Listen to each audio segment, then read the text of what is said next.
Hello hi नमस्ते प्रणाम दोस्तों, कैसे हो आप लोग। तो हम दोनों बहन लेकर आए हैं बहुत ही सुपर हिट धान रोपाई गीत। आप लोग सुने, वीडियो को फुल वॉच करें और आनंद उठाएं। तो दोस्तों ले चलती हूँ बहुत ही धमाकेदार चटाकेदार मजेदार धान रोपाई गीत पे। आई गए सावन साखी परिगा झूलना होना, आई गए सावन साखी परिगा झूलना होना।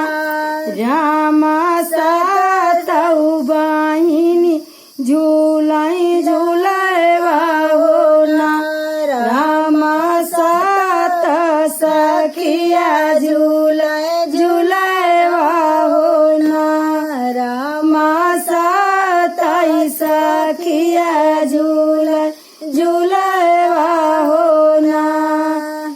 केतव झूलाई अरे केतव झूलाई होना, रामा के सखी चलती गाना होना, रामा के सखी चलती गाना होना। केतव झूलावे अरे के सखी झूलाई होना, रामा कौन सखी चलती गावना होना, रामा कौन सखी चलती गावना होना। राधा सखी झूला रे मीरा झूला होना, राधा सखी झूलैया रे मीरा झूला होना, रामा ललिता सखी चलती गावना होना, रामा ललिता सखी चलती गावना होना, रामा ललिता सखी चलती गावना होना।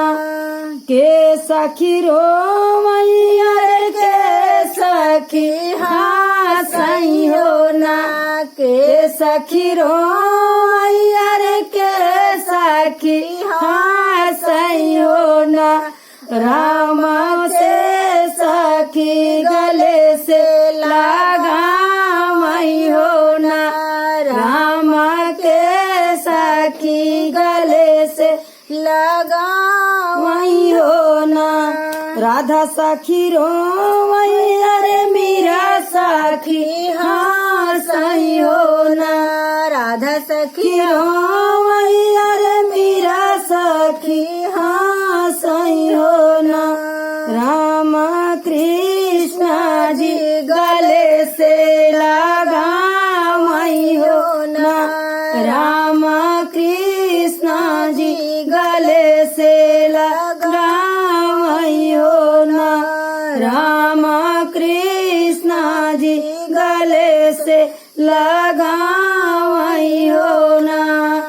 तो दोस्तों धान रोपाई गीत आप लोग को कैसा लगा। धान रोपाई और धान लगवाई गीत दोस्तों दोनों एक ही गीत होता है, बस गांव में बोलते हैं धान लगवाई गीत।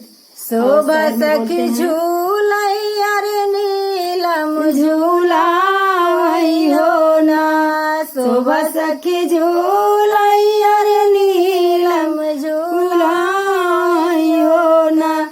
सखी सारी सखी जाती गावना होना, रामा सारी सखी जाती गावना होना।